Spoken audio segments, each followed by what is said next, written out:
আমার একমাত্র বাবা কাজী হায়াত, আমিও তার একমাত্র ছেলে কাজী মারুফ নাম। তো আমাকে যদি এরকম কথা বলা হয়, রাগ হওয়াটা তো স্বাভাবিক। তো আমাকে টেম্পটেড করার চেষ্টা করা হচ্ছে, আমি বুঝতে পারছি। আমাকে রাগানোর চেষ্টা করা হচ্ছে। রাগিয়েন না। আপনারা যারা রাগানোর চেষ্টা করছেন, রাগিয়েন না। এক নাম্বার এটা। 2,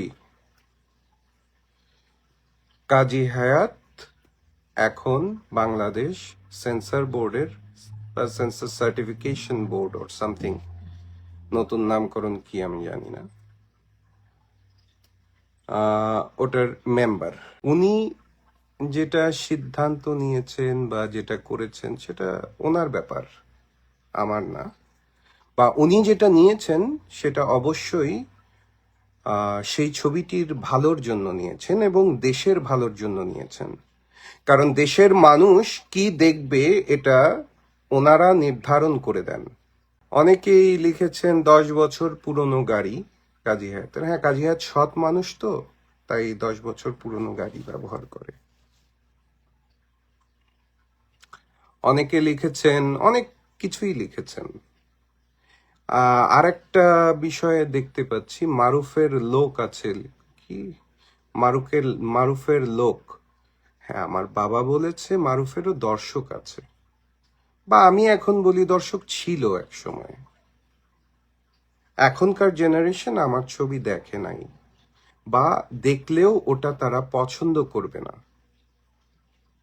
এখনকার জেনারেশন মারামারি পছন্দ করে, তার নজির হচ্ছে দেশের চলমান অবস্থা।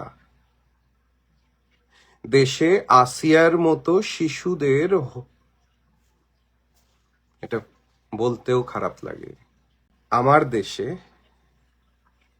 আমি এগুলি মানে হবে এটা আশা করিনি, যাই হোক হচ্ছে বাংলাদেশে। তবে একটা কথা বলবো, অনেক কথা বলার আছে আমার আজকে। যারা সিনেমা বানান তাদের সেলফ সেন্সরশিপ বলে একটি জিনিস থাকা উচিত। যা খুশি তাই বানালাম 2টা টাকার জন্য, এটা তো হওয়া উচিত নয়। এখন কমেন্টে অনেকে অনেক কিছু বলবেন যে কাজী হায়াতেরও সিনেমাতে অনেক অশ্লীল বাক্য ছিল। হ্যাঁ ছিল। ধর সিনেমার কথা বলবেন তো, ধর সিনেমা আমার কাছে মনে হয় আমার বাবার একটি খুব ভালো ক্রিয়েশন। ধর সিনেমা বোঝার মতো ক্ষমতা যদি থেকে থাকে আপনাদের, তাহলে আপনারা নীতিবান হবেন, তাহলে আপনারা দেশকে নিয়ে ভাববেন, যেন আর একটি ওই ছবির মান্নার ক্যারেক্টারের মতো আর একজন তৈরি না হয়। এটা আপনাদের বোঝা উচিত। আমি এখানে মানে আর যারা আমাকে রাগানোর চেষ্টা করছেন, আমি তার নামও উচ্চারণ করব না এবং সেই ছবিরও নাম উচ্চারণ করব না।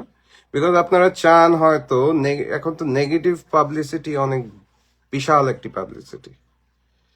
নেগেটিভ পাবলিসিটি করে আপনারা জিনিসটাকে পাবলিসাইজ করতে চান, করেন, ভালোভাবে করেন,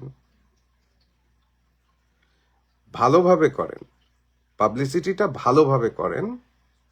ঈদ চলে আসছে, পাবলিসিটি দরকার ছবির, জানি, বুঝি, আমি বুঝি না যে তা না। দুর্নীতিবাজদের জায়গা হবে না বাংলার মাটিতে। টাকা খেয়ে সিনেমা কর্তন বা বন্ধ করা যাবে। বাটপার হাটাও, বাংলাদেশ বাঁচাও। হ্যাঁ, রিয়েলি রিয়েলি আসলেই সত্যি। টাকা খেয়ে সিনেমাকে কর্তন না, ওটা বন্ধ করে দেওয়া উচিত ছিল। টাকা খেয়ে না, আমার বাবা টাকা খায় না। টাকা খাইলে তো অনেক কিছু থাকতো। টাকাই যদি খাইতো আমার বাপ, আহারে, অশিক্ষিত মূর্খের বাচ্চারা আপনারা। আপনারা শুধু শুধু আমার বাবাকে এনে এখানে শুধু শুধু তাকে দিয়ে প্রমোশনস করিয়েন না। আমি আরেকটি কথা বলতে চাই, যারা এই বর্বর সিনেমাগুলি দেখতে পছন্দ করেন, এটা কিন্তু আস্তে আস্তে এফেক্ট, এটা কিন্তু এফেক্ট একটা একটা করে হচ্ছে এরকম। আমি সকালবেলায় আজকে হঠাৎ করে একটি স্ট্যাটাস লিখলাম, মনে হলো আমার স্ট্যাটাসটা কি, ইতিহাস ছবি 2001 বা 2 মুক্তি পায়। ইতিহাস ছবি করার পরে ব্যাপকভাবে চলে, সেটা সাবজেক্ট না, সাবজেক্ট অন্য, ব্যাপকভাবে চলে, মানুষ দেখে। এবং এটা আমি বুঝলাম কিভাবে, এক হচ্ছে কি সিনেমা হলের সেল বাড়তে, সেল দেখে বোঝা যায় যে হল ফুল হলে সিনেমা চলছে। বাট সব ছবির পাবলিসিটি লাগে, সব ছবির পাবলিসিটি লাগে, কে বলছে লাগে না? হ্যাঁ, তাহলে পোস্টার বানায়ও না। সাকিবের সাথে সম্পর্ক ভালো আমার, আপনাদের কারণে এটা নষ্ট হতে দিয়েন না। নষ্ট হলে আমার কিছু যাবে আসবে না, আমার বাপেরও কিছু যাবে আসবে না, বা তারও কিছু যাবে আসবে না, তাই না? ইতিহাস ছবিতে যখন দেখলাম যে একদিন তেল নিতে গিয়েছি পাম্পে, মানে গাড়ির তেল, তো একটি পথ শিশু রাস্তায় যে থাকে, সে এসে আমাকে, আমার সাথে কথা বলার চেষ্টা করছে ইংরেজিতে, ভুল ইংরেজি, ও তো পথ শিশু, ও তো আর ইংরেজি বলতে পারে না, পথ শিশু। তো সেই বাচ্চাটা যখন আমার সাথে ইংরেজি বলার চেষ্টা করছে, তখন আমার মনে হলো যে ও মনে হয় আমার ছবিটা দেখেছে, আর মনে করেছে আমি ওই ছবিতে ইংরেজি কিছু ডায়লগ বলেছিলাম বিধায় ও এই আমার সাথে ইংরেজিতে কথা বলতে চেষ্টা করছে। এটা আমার তখন মনে হয়েছিল। ওর ক্লাস কি? ও পথ শিশু, মানে ও সিনেমাটা দেখেছে। সাল 2002, কিন্তু 2002 বা 2001, অনেক আগের কথা। তখন কিন্তু সিনেমা হলে সাধারণত ভালো মানুষ, মানে স্ট্যান্ডার্ড মানুষজন যেত না, কারণ সিনেমা হলে বসার ওরকম ভালো পরিবেশ ছিল না। এরপর আসেন, এরপর একদিন গুলশানে সাজনা নাম করে একটি রেস্টুরেন্ট ছিল, গুলশান একে, খাইতে বসছি।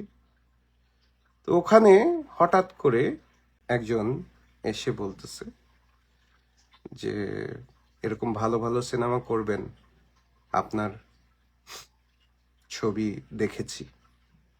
আমি বললাম জি ধন্যবাদ, আপনার মতো মানুষ দেখেছে ছবিটা, খুশি হলাম। বললো, তখন পরিচয় বললো উনি একজন ইঞ্জিনিয়ার। সো আমি এটা এই দুইটা ইনসিডেন্ট বলে বুঝাতে চাচ্ছি যে এটা কিন্তু মানে সর্বজন, মানে সবাই দেখেছিল। ওই সময় ওই ছবিতে কুত্তার বাচ্চা বলেছিলাম। সিনটা ছিল এরকম, সিনটা ছিল আমার মায়ের মতো বোন, কোনো কারণে ঘর থেকে চলে আসি, ভিলেনের আস্তানায় থাকি। ওখানে একটা, ওখানে আমাকে দেখতে এসেছিল এবং আমার কাছ থেকে শোনার পরে, বোনটি ছিল সাংবাদিক, শোনার পরে, ঘটনাটা শোনার পরে এটা পাবলিসাইজ করে, ওই মানে পত্রিকায় আসে। ওই পত্রিকার ঘটনাটা ভিলেন দেখে আমাকে ডেকে নেয় যে মারুফ। আমি বলি কি? বলে পত্রিকাটা দিয়ে বলে দেখো। আমি বললাম দেখার সময় ও বলল ভিলেনটা যে ওকে প্রথমে রেপ করবে বা ধর্ষণ করবে এবং পরে মেরে ফেলবে। তা আমি প্রতি উত্তরে বলি যে আপনি জানেন ওকে? তখনও বলে যে মিজু আহমেদ ছিলেন, অভিনয় করছিলেন। মিজু আহমেদ বলেন যে কোন সাংবাদিকের মেয়ে বা সাংবাদিক শুনেছি। আমি বলি যে আমার বোন হয়। তখন বলে যে ও আচ্ছা, ধর্ষণটা বাদ দিয়ে ওকে মেরে ফেল। তখন আমি লাফায় লাফায়, হ্যাঁ হ্যাঁ, লাফায় লাফায় বলি কি বললি কুত্তার বাচ্চা? এটা বলেছিলাম। এটা ছিল প্রতিবাদ, ধর্ষণের বিপরীতে প্রতিবাদ। আমরা প্রতিবাদ করে এসেছি। আর এই ঘটনাটা তখন যারা ছবি দেখেছে তাদের কারো এই বিষয়টা মাথায় আসেনি। এই বিষয়টা কখনোই মাথায় আসেনি তাদের। এসেছে 2017 সালে, যে কেউ কেউ বাংলাদেশে আর কি ইউটিউবার হলো যখন, তখন কুত্তার বাচ্চাটুকু কেটে এটাকে ট্রল করা শুরু করলো। এটা বললাম বোঝানোর জন্য যে মানুষের অধপতনটা কিভাবে হচ্ছে কালের বিবর্তনে। যে বুঝতে পারছেন আপনারা? আপনারা কি বুঝতে পারছেন 2002-এ মানুষগুলা এই সিনেমাটাই দেখেছে, কেউ বলেনি। আজ 2017-তে বলল যে কুত্তার বাচ্চা গালি। ওকে, গালিটা কেন দিয়েছি সেটা দেখেনি। বা হয়তো তাদের বোন নেই, হয়তো তাদেরকে বোনদের রেপ করতে বললে তাদের বিবেক নাড়া দেয় না। এটাই তো বুঝতে হবে। আজ 2025, আপনারা অনেকেই বলেন যে আপনাদের সিনেমা দেখি না। দেখেন না, বানাই না। আপনারা দেখবেন বলে বানাই না। আমি চাই না, আমাকে একজন মেসেজ করেছে যে আপনার সিনেমা দেখি না। এখন দেখার দরকার নেই, তোমাদের মতো দর্শক আমি চাই না। তোমাদের মতো দর্শক আমার সিনেমা দেখবে এটা আমার জন্য লজ্জার। যারা বোঝেই না কিছু তারা দেখবে? নো, হতে পারে না, এটা হয় না। আর এখানে এই একটু আগে আপনাকে আবারও টেম্পটেড করার চেষ্টা করা হচ্ছে। একটু আগে লেখা হলো যে কি দালাল আমার বাপ। কি দালালি করেছে ভাই? কি দালালি করলো? 10টা ফেক আইডি থেকে ইয়ে না করে talk to me in front, front ভাবে সামনাসামনি কথা বলেন। কিছুদিন আগে একজনকে দেখলাম, ওর নাম কি ছেলেটার, সুন্দর করে ছেলেটা, সালমান মুক্তাদির, মারামারি করছে। মারামারির এক পর্যায়ে বলতেছে আমাকে দিয়ে তো বলাইলেন না, এটা তো বলি নাই। মানে একটা প্রমোশন, প্রমোশনের ইয়ে চেঞ্জ হয়ে গেছে। মানে প্রমোশনের যে বিষয়টা ছিল সেটা চেঞ্জ হয়ে গেছে নাকি? কেন?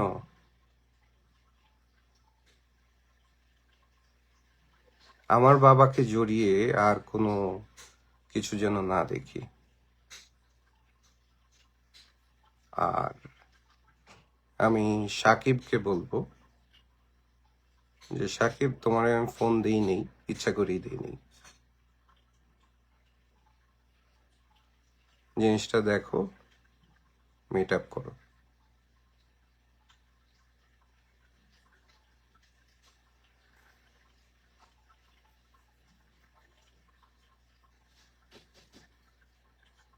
এটা কে? শামিমা আশা, শাম্মী আশা? তোমার তো কম দালালি করে নাই, মানে কি? কার দালালি? আমার দালালি কেন করবে? কে দালালটাকে? কিসের দালালি? তোমরা কে? তোমরা কারা? তোমরা কারা বেসিক্যালি?